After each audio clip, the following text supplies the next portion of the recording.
Yeah, so today we are having our nature drop-in hours time. This is the time when we open up the educational pavilion here at West Point on the Eno on the north side of the park for visitors to come by and bring your kids, bring your family. You can come by and do a fun activity with us here at the pavilion, or you could also check out a nature backpack.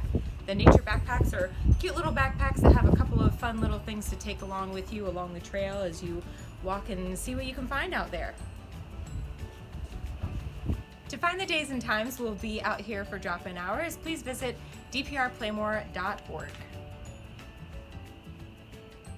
I found a feather in the pond. See?